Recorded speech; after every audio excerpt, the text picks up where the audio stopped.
Hello and welcome to yet another episode of 177 Nations of Tasmania. My name's Mark Thompson. So, when you hear the name Brazil, what does it bring to mind? For many, it conjures up images of soccer, samba and sandy beaches, a carefree and extroverted people who love to party. But Brazil is also one of the most racially and culturally diverse countries in the world. Though some of these stereotypes may ring true in certain ways, there's so much more to Brazil than that. And I'm here with Ariana, a Brazilian living in Hobart, to hear about why more and more Brazilians have been making Tasmania their home in the last few years. I'm originally from São Paulo. I was born there. I didn't live there very long. I've lived there for probably about 2 years. Then I moved to Fortaleza, which is up north, I think northwest or northeast. Northeast. So I moved to Fortaleza, and for me it was a totally different changing because I was with my parents, and out of the sudden I wasn't with them anymore. I was with my grandparents, and it is a totally different environment from São Paulo, which is a big capital city, and you go to Fortaleza, which at the time it wasn't a huge big place like São Paulo, and it was a very nice area. São Paulo is a big city. Fortaleza, it's a nice beach area, so it's nice and warm, and you can enjoy the weather. You can enjoy days at the beach. I was raised in Fortaleza for a couple of years, or probably 3 years, then back to São Paulo again. Fast forward a few years later, I decided to move to Florianópolis. So pretty much my life was a bit between São Paulo and Fortaleza, which is where my parents are and my grandmother is. And they are two different environments. So for me, I was very lucky to experience both of the environments. Growing up, I moved to Florianópolis, which is very south. And it is a totally different environment. Yeah, I was going to say, you've lived all over in quite different regions of Brazil, because Florianópolis is right down south, isn't it? Yes, it is. It's a very small, beautiful island. And down south Brazil, yes, a lot cooler than Fortaleza. Fortaleza used to get 40 degrees easy in summer, and days with 40s. Not anymore due to climate change, but before it was way, way hotter. Florianópolis was always known as a very nice beach area and very cold in winter. It's really nice and cold, but also very well known for outdoors and for if you like hiking, camping, and this type of things.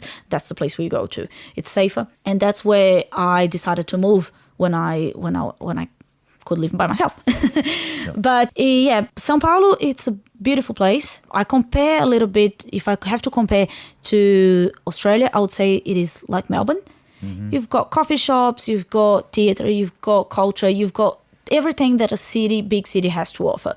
A lot busier, crowded. Well, it's sort of a mega city, isn't it? Yes, it is. And a lot crowd. It's a lot of people everywhere. You go to the trains, you go to the public transport, you're just squeezed. You just can't get by. You get hours and hours in traffic if you're driving. Where Fortaleza is becoming like that, I think, for probably the past 10 years, I'd say. It has become a little bit more overcrowded. But that is very seasonal. You know that's going to be crowded weekend because everyone is sunny, everyone's going to go to the beach. Whether during the week you can get by a little bit. Public transport is not so squeezed. It is still full because Brazil, it is everywhere you go. It's a big country and you've got a lot of people. Yeah, it's still my favorite is Florianópolis. Yep. Just because I'm an outdoor person, so you can do all of those things. And I guess you chose to go to Florianópolis. Yes. Conscious decision. Yeah. Whereas you Fortaleza, you weren't really part of the decision, I guess. No, your mom and dad just, see you later. You go to live with your grandfathers. So grandfather, but see you later, done. And off we went. But it was my brother and I at the time. It was a good experience for me because I guess it made me start learning at the time. I was very young. So probably not thinking about planning or anything. But looking back, I think that's one thing that always helped me to learn how to be a planner. How to, if you're going to move overseas, let's plan this. If you're going to move to another state, let's plan this. It's not just, off you go, see you later. Yeah. You got to do a bit of research before. And even though I was going to my grandmother's house, living with a lot of, being around a family and friends, it's always a strange place for you because you're not with your parents.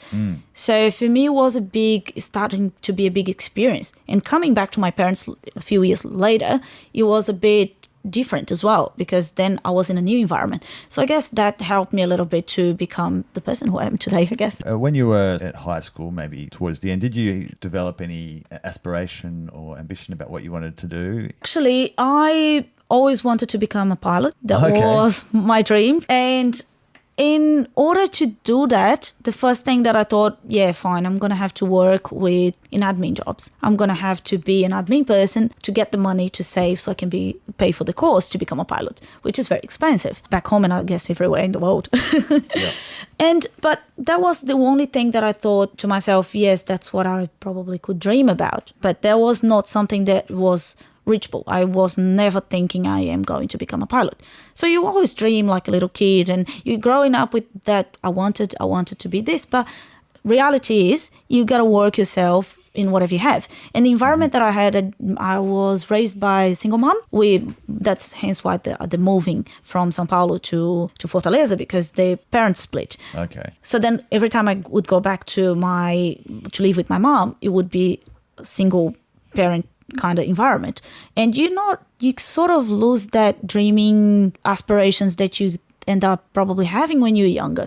And I got my first job when I was probably 13, 14 years old. Okay. Mom used to go and clean someone's house and I would go with her. Mom would go and cook for a restaurant and I would go with her. So, or sometimes, yeah, Ariana, I can't do this today. Can you just go and clean the house for me? And I would go and replace her on that house. So it's quite common for Brazilians to start working very early. Yep. So even it doesn't matter if they're helping the parents or if they're just going for the job. It's quite normal for us. So for me, I start working very early, and soon enough, I learned that you can only dream about things. I didn't even think about coming overseas, never, because that was something so not reachable for me. Mm-hmm. Moving overseas, traveling around the world, that was never the plan or the aspirations. I then start working like normal life, like everybody else is, start working in all sort of things. I work in a surf shop selling Havaianas. I was the best seller there, which I love it at the time. That gave me some money to put it on the savings. Then I finished that job. Then I went to help my mom to clean someone's house. Mom then moved from São Paulo to a little countryside place. Mm-hmm. She was working in a farm. So I was helping mom in a farm. Then I ended up getting my first job through a friend of my mom's as an admin person for a tourism company. And that was when my career started, I'd say.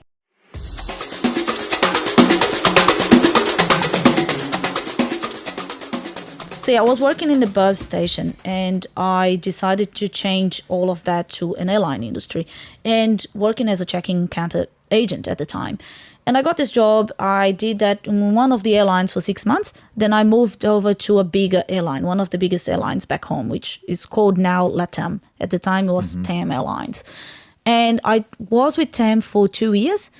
And that's when everything starts probably to develop in regards to me going overseas and learning language. At that point, I never thought that I needed to learn English. At that point, I never could be dreaming about moving overseas. But getting that job gave me the chance of going to London, going to United States for work and for pleasure as well. Spend a few weeks traveling in the US just because I could afford it. It was cheap flights. So same in London. When I went to London just for the same purpose, it was cheap flights. Let's just go. Then one day I decided I'm going to go and live in New Zealand. And that was in 2012. And I moved to learn English for 6 months and I was going to come back and get my job back. And I never got back. And then I spent 3 years in New Zealand, zero English, got there with a job because I was with someone at the time in Brazil and he spoke very good English. So he arranged the job for me as a nanny. And the mom, she was a teacher back in England and she married a Kiwi guy and she goes, no, I'm happy to teach her the basic English and if she looks after the kid. And the little one was at the time, I think 6 months old. So it was the baby wouldn't talk. So that was me watching Peppa Pig every morning or watching Bob the Builder. Well, I still know the songs. Right. Yeah. And yeah, that was pretty much the beginning of my journey overseas. Was the stay in New Zealand, was that just because of circumstances and knowing people, or was there a reason for you? No, there was a big reason behind that too. At the time, I split up with the person who I was with at the time, and there was no particular reason. We're still friends, and it was just because we realized both that we're not right for each other anymore. He was supporting me all the way through, but I decided that I wanted to live overseas.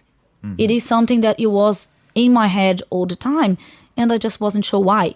And looking back, it's more because I wasn't very happy with the country I was living in because it was too dangerous. Yeah, that was one thing for me, that in New Zealand I used to go to work, sometimes go to clean a place. That's where I started my first jobs when you didn't speak English. I started cleaning places, a hotel or houses, at 5 a.m. And I could go anywhere on the street and nobody would do anything to me. I wasn't scared anymore to walk around it. Finish work at midnight sometimes. I did work as a cleaner during the day in a hotel, and then after I would go to a Brazilian barbecue at night.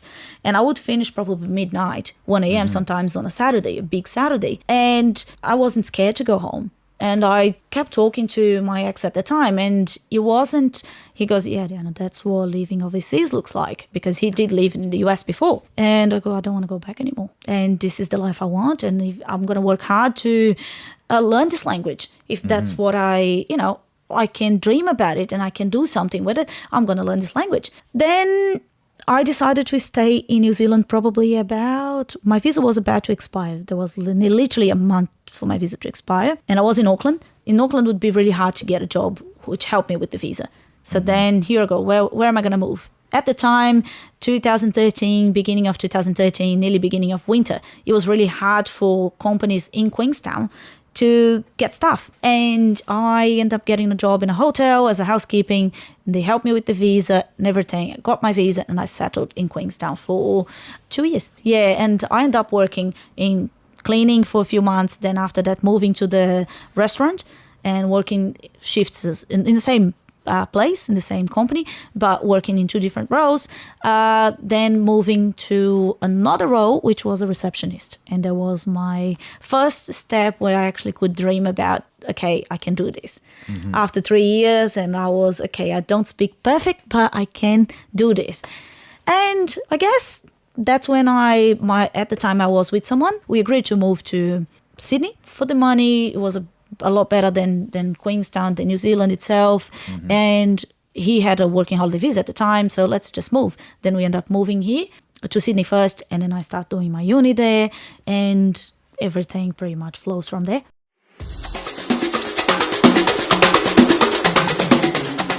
Yeah, what were the circumstances that led to you coming to Tasmania? Okay, to me that's actually a very simple question to answer, because I moved down here for a job. I got accepted in a role at the beginning of 2020, just before COVID. And for me, it was quite easy move. I was planning to move to Tasmania from October the previous year, and it didn't actually work because I couldn't get a job before. And I kept applying, and eventually I was successful in one of the jobs, and that's why I moved to Tasmania. Okay, I think you're one of the few people actually I've talked to who had a job before they came. Yeah, it was actually interesting you say that, because everybody that I talk to, they always saying to me, how did you get a job before even arrive? Companies here are not really willing to go for an interview, online interview. Whether it was really different, because my field is digital marketing, which is a bit specific for Tasmanian, and it is a skill set that you have to have, and I guess that's why the company was willing to interview and do the whole recruitment process online. But I guess that's why it was a bit of a challenge for me at the beginning, because moving from Sydney, where I had all of my friends and support there, coming to Tasmania, where I didn't know anyone, just have a job. It was quite challenging at the beginning, but it is what I wanted to do for quite some time, move to Tasmania. And for me, it wasn't a really hard decision, I guess. It's really interesting that you actually wanted to come to Tasmania. What was it that attracted you to Tasmania? Well, the outdoors, that would be the first thing that I actually enjoy a lot. That was one of the biggest points on my to-do list when I was crossing ins and outs in which state I was going to move to. It was the outdoors, enjoy hiking, enjoying camping, and all of those sort of outdoor activities that I was comfortable doing, but I didn't have time in Sydney. Whether here, I can actually enjoy and explore the outdoors on my weekends when I'm free. The second point on my list was actually the cold. Oh, okay. Interesting. You're probably going to say, yes, you're Brazilian, but you're Brazilian. Well, it's funny you should say that, because I think a lot of people I've talked to from warmer climates have commented on they really like the climate, which at the beginning surprised me, but now I've heard it from Sri Lankan, Pakistani, Thailand, and now Brazil. So it's surprising for a local, but I'm less surprised now. Yeah, and that was one of the good points for me. Sydney was getting too warm and too humid. Where at Tasmania, we do have the 4 seasons very well displayed, and I actually enjoyed that. Is a very cooler weather rather than a very hot, heated summer. Summer here, my first summer here was in December this year. It was actually really nice. Mm-hmm. I do enjoy outdoors and I do enjoy going to the beach, but I don't miss that heat that I had in other countries and all the places where I lived in. So I'm actually really pleased. But yeah, that was the 2 big points that made me to pick Tasmania as a place.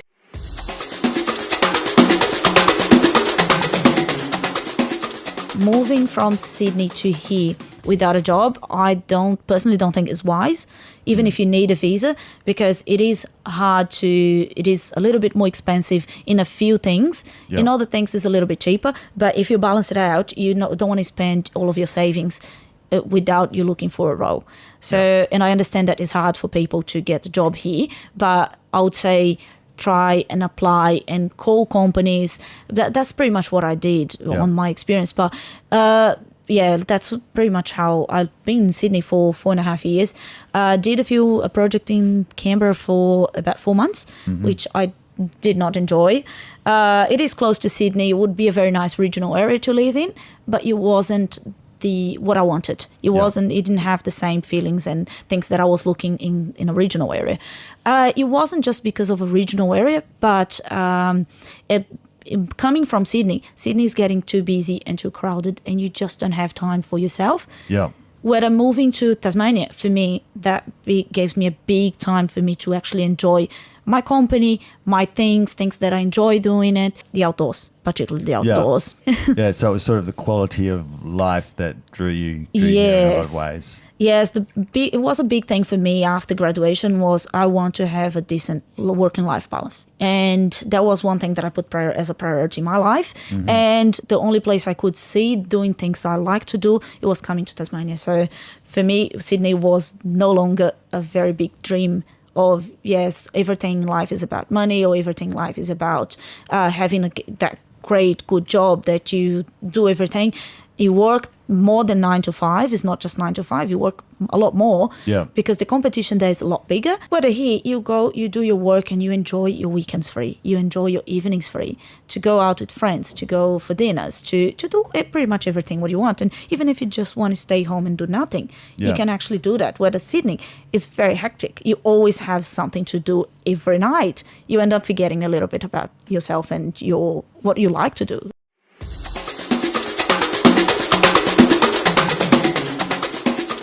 If you are looking to move to somewhere and put yourself in a situation where, why would I move to this place? Visas, yes, first thing, tick. That's a regional area that's going to give you a visa. However, is this the right regional area for you? It will give me the things that I want to do, that I like to do. And start planning that. Start looking at housing prices. Start looking at renting. Start looking at how much things cost. One big thing that is costing more here than Sydney for me was takeaways. I definitely have to get my cooking skills up and running because it is really expensive to get takeaways here. But then there is a balance. You end up not spending so much money in other things. Yeah. But yeah, that's what I would say. I would say that plan ahead, research the regional area you want to go. Yeah. For me, it was Tasmania, and I've been really pleased to all of the planning and research I've done.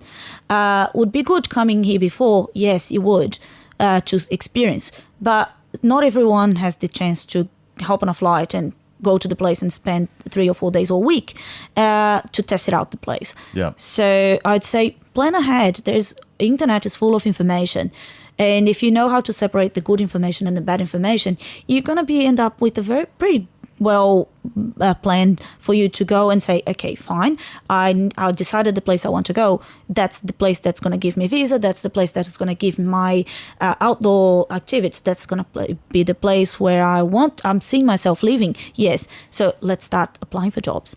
And you're going to get a lot of no's. like everybody does, like Yeah. Australians do, like any other country does. Yeah. But I compare sometimes if someone from here goes to Brazil, they would probably have the same difficulty, apart from the language. Yeah. But also to apply for a job, you're going to compete with locals. So just bear that in mind a little bit. Plan ahead. You're going to get a lot of no's. It is nice. No, it's not. But it is what it is. Because you do, especially in Tasmania, as you've experienced, you have to be pretty persistent and really, determined. Yeah, it is not an easy market if you're especially if you're looking to get in a specific market. Let's say, for instance, you're an engineer, you're a mechanical engineer, Yep. and you're looking for an engineer job that it's perfect tailored to you. That's not going to happen. You got to be flexible a little bit. My field, for instance, was digital marketing. I was not familiar with traditional marketing, printing and flyers and call flutes and things like that. Mm-hmm. But one thing that in the recruitment process on my case was the fact that, okay, do you know about printing? Do you know about call flutes? And I said, look, I'm going to be honest. I've never worked with this. My specific field is digital. However, I'm happy to learn. If there's someone who can train me, I'm keen to learn. And I think that was a big turning point when you have to be flexible a little bit, because if you're looking for that tailored perfect job, it might happen in a few years, but why are you trying to get your visa? Why are you trying to migrate from one country to the other? Or why are you thinking of moving from one state to another with the job? The mindset that you may have is, okay, fine, I'm going to be flexible for a few months or for a few years even to get the lifestyle I want. So it is a little bit of a balance sometimes.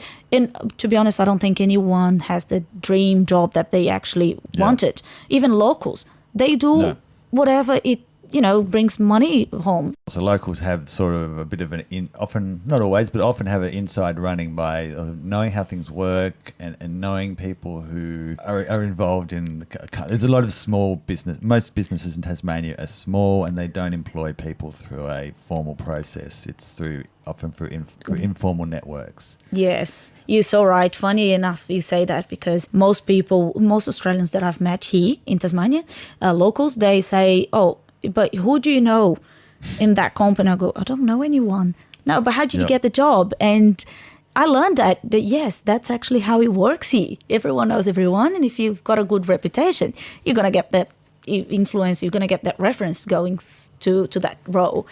And I didn't have to experience that. But I do suggest to all of my friends that, look, if you are experiencing that field and you keep looking for a role, make sure that you talk to people, talk to locals. They'll know. And of course, you're not going to know how things running here. You know how it works in your country. But moving from another state to another country, you won't know, because it's totally different experience. Might be the same, maybe not. But one thing is you grow up in a place where you know everybody and you know the rules. The other thing is you come in brand new with just that skill set. That's the only thing that's holding you to the visa and to the actual job. And not knowing anyone, you're going to need that support around you as well. Yeah, absolutely. And one of the things I've been asking people, which I know is sometimes difficult, is how do you get to build those social networks and make those social connections in Tasmania? Is there anything you've done or you found helpful to do that? Yes, look, as soon as I got here, because I moved in by myself, the Brazilian community is great. And you can easily get by with the Brazilians. But if you're looking professionally talking, if you're looking for more networking advice, I'd say when I started here, I started going to meetups. That was a big thing for me. And it was at the beginning of COVID. So we still had a few, let's say 2-3 weeks or 4 weeks until we went fully in lockdown. So that first 4 weeks for me were crucial, because I could go to meetups, Eventbrite events, where I managed to meet people. And it is skilled people who are working on the fields, on their specific fields. At the time, I was looking for someone specialized in IT, in something to do with all of the websites and things like that. So I joined this meetup, and I would meet everyone on a Saturday morning for coffee, which was great for me to meet new people and also to learn something. I spent that moment with them trying to get to know them. They were all locals. trying to figure out ways of getting business better when it comes to to websites. And I was involved in a group of local people who I could meet and I could have a chat with them.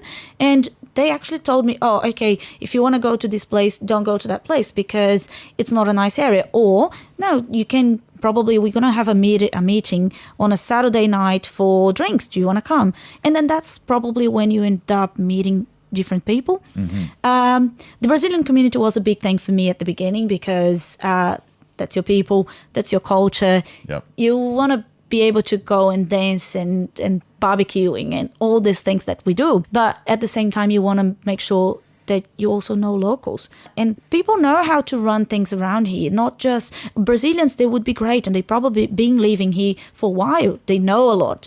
But when it comes to professional, you need to look after your professional yourself. And to me, the best way of meeting people and networking was through meetups and Eventbrite events, which I still go. But that would be my advice.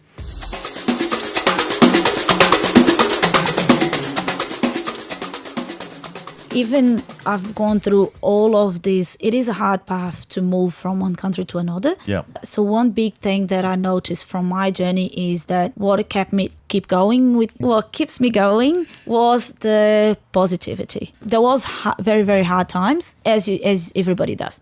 It is a normal life. If I was in Brazil, I would probably have hard times as well. But keeping myself positive and looking for ways to improve and ways to get better, that was the way for me to, I guess, seal all of this journey. So just on that, how do you manage to keep positive? What is there anything you do that sort of helps you? Yes, a lot of coffee.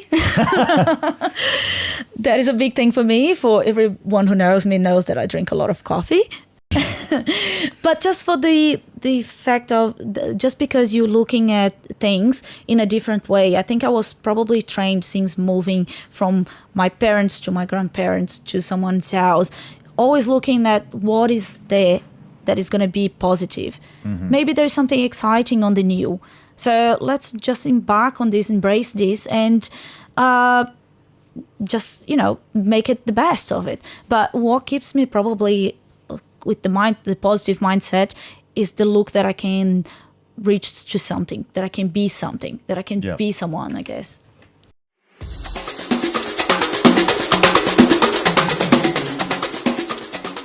My impression, at least, and I think this is the general thing, is that Brazilians are kind of extroverted, fun-loving, like dancing and going to the beach. Yes. Is that a fair sort of stereotype, I suppose? Yes, if you Google it a bit deeper, you're going to find all the things. But yes, probably one of the biggest things for us is we're well known for dancing. Yep. We are very extrovert. We talk a lot. We are very, very people person. Even the introvert ones, they are people person. They will go out and not everyone dances well, but they all have the moves, I'd say. Yeah. It is a big thing.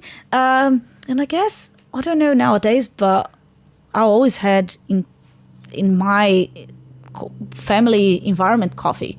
It was something that always gets you together. If you go to work in an office and you always have that 15 minutes that you go to the kitchen and everyone chats over a little coffee. It became a sort of habit of everybody is coffee time. Everyone goes to the kitchen and chit-chat a little bit about the work or about everything else in life, get a coffee, come back to the desk. It is a big thing for us. We are very extrovert. There's no deny to that. So is sort of being sociable and having social skills, is that something that's important, and is that something that comes from Brazilian culture? It is. It's something that is very intrinsic into the culture because we are social people. Yep. For us, it's important to be out there, to talk. I guess we learned that from families. Everyone has normally big families. There's of course, I'm generalizing here, but you always go on the weekends to uncle's barbecue or someone's barbecue. Going to uni, there's always a barbecue. So it's things that if you're looking to identify a Brazilian looking for the moves, they all dance. Coffee, meat, we all very big meat eaters. Yeah. And we are very socially integrated. We integrate really well with any society. Yeah. Just because a smile is in everyone's face. Even though the day wasn't the greatest, you always have a big smile on everyone's face. You always have, yes, one day done. Let's go and have a beer.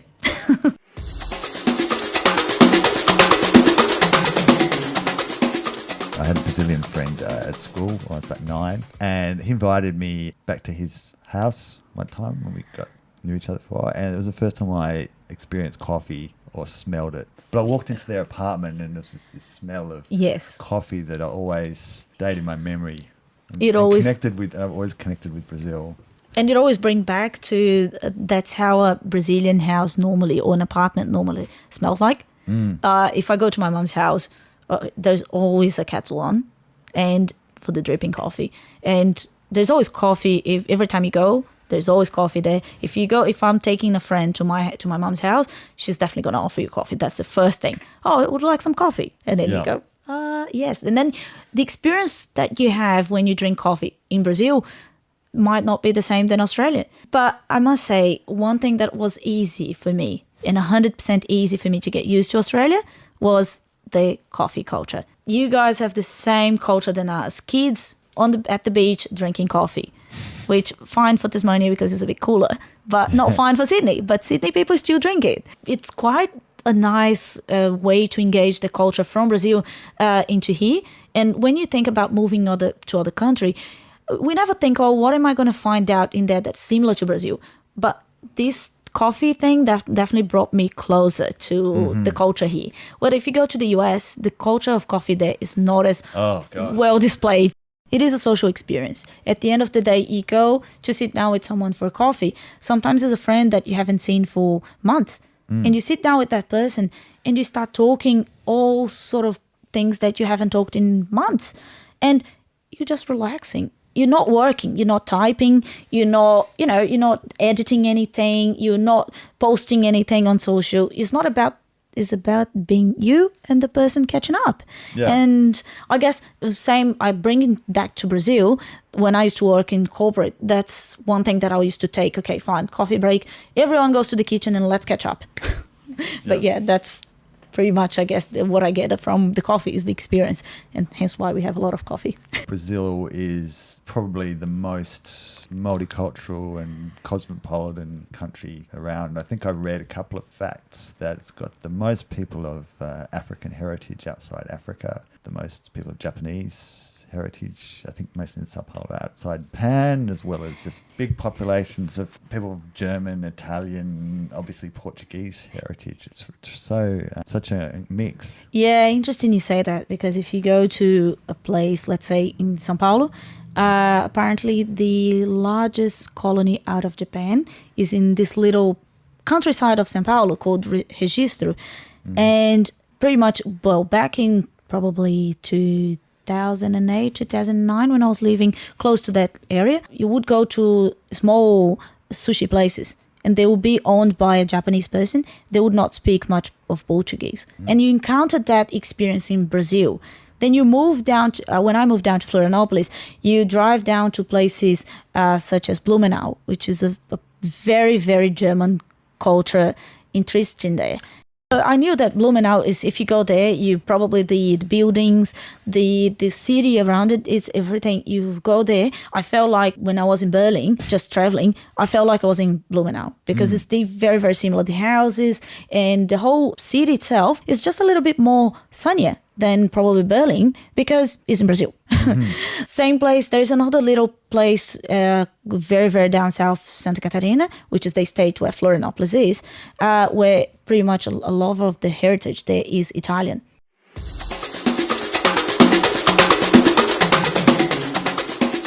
Globally, is quite well known. Brazil is quite well known globally for not being one of the safest countries, which is really a shame for us because it's such a beautiful country. If you decided to travel around Brazil, there's so much to do and see, but it's not safe to do unless you've got, if you're richer. If I want to go to Rio, I need to be very, very careful where to go. I went to Rio twice and I felt like I was in a box because everywhere I go, I would get on a bus or on a train and I would not feel comfortable. Same if you go to São Paulo, if you get a bus in São Paulo, you're not comfortable because anyone can come in on the front of the bus and rob everyone. Yeah. And when you go on holidays, you're not thinking of that. You're thinking of, even if you go to work, if I go to work in Sydney, I used to go on a train every day. When once I actually lost my shift because I was supposed to stop at the airport, and that was 5 a.m. was the first train in the morning, 4:30 a.m. And I missed the stop, the international airport stop. I went straight to Campbelltown, which is a very, very far away and apparently very dangerous. And I just slept on the train. And when the train stops and the guy came in, hey, this is the last stop, where you meant to stop? And I go, at the airport. And he goes, you should be careful. The trains are dangerous here. You are a girl with a laptop in front of you, because I was doing my assessment at the time, and you just fall asleep. It's really dangerous. And I was just zoned out with that dangerous fear. I didn't have that fear anymore. That I said, no, man, Brazil is dangerous. Brazil, you can't even walk with the bag on your back. You have to put it in front of you and you have to hug the bag. Otherwise, you get robbed. Another issue that's come up with every person from Latin America so far, and I believe this is an issue in Brazil too, they've all mentioned security and corruption as well as being real reasons why they left and reasons why they, wouldn't maybe go back. Yes. Look, it goes from even schools, or sometimes a mom or dad wants the kid to pass. And the kid is just, there's no way for that kid to pass.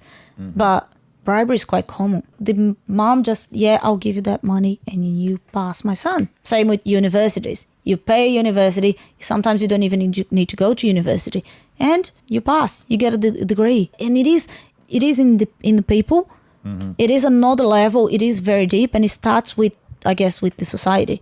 Things become really, really big when it goes to politicians. And that's what we probably know big corruption for. But I guess it starts with us. It starts with going to a line on the bank and because you know someone who knows someone who knows someone, you go in front of everybody. Little things like that in Australia, you don't see that often.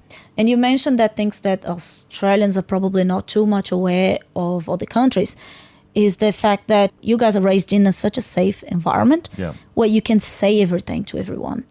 And you're not going to scared to get a bullet in your head. Whether if you go to places in Brazil or possibly places in Colombia, if you go against whatever that person is saying, next thing you know, you are under the bus because someone just killed you because you disagree with them. Whether you're safe to open up to anyone and say what you want to say and not having a bullet in your head.